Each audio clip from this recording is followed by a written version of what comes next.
కృష్ణా జిల్లాలో ప్రతిష్టాత్మక నియోజకవర్గం మైలవరంలో వైసీపీ అభ్యర్థి వసంత కృష్ణప్రసాద్ ప్రచార హోరు కనబరుస్తున్నారు.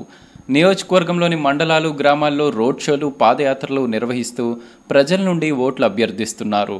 ప్రచార యాత్రలో భాగంగా నియోజకవర్గంలోని నల్లకుంట, రాయనపాడు గ్రామాల్లో కృష్ణప్రసాద్ పర్యటించారు.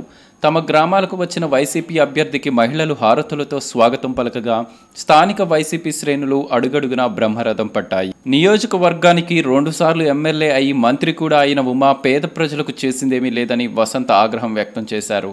ఉమాకు ప్రజలే సరైన బుద్ధి చెప్తారని ఆక్షేపించారు.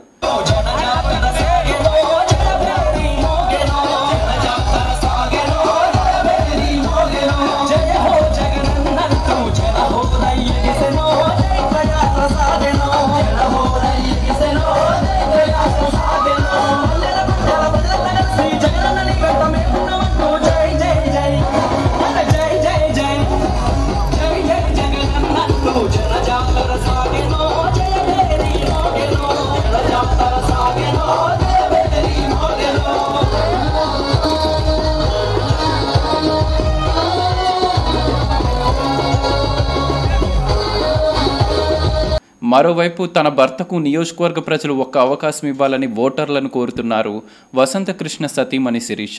గత కొద్ది రోజులుగా పలు గ్రామాల్లో గడప గడపకు వైసీపీ కార్యక్రమం నిర్వహిస్తున్న ఆమె ఈరోజు మైలవరం పట్టణంలో పాదయాత్ర ద్వారా ఎన్నికల ప్రచారం నిర్వహించారు. పట్టణంలోని పలు కాలనీల్లో పర్యటించిన శిరీష మహిళలతో మమేకమై వైసీపీని గెలిపించమని విజ్ఞప్తి చేశారు. జగన్ ముఖ్యమంత్రి అయితే మద్యపాన నిషేధాన్ని అమలు చేస్తారని చెప్పిన ఆమె మైలవరం నియోజకవర్గం అభివృద్ధి చెందాలంటే వసంత కృష్ణను గెలిపించాలని కోరారు. మైలవరం పట్టణంలో సైతం వసంత శిరీషకు మహిళలు హారతులతో స్వాగతం పలికారు. ఈ ప్రచార యాత్రలో స్థానిక వైసీపీ నేతలు, కార్యకర్తలు, గ్రామాల ప్రజలు పెద్ద ఎత్తున పాల్గొన్నారు.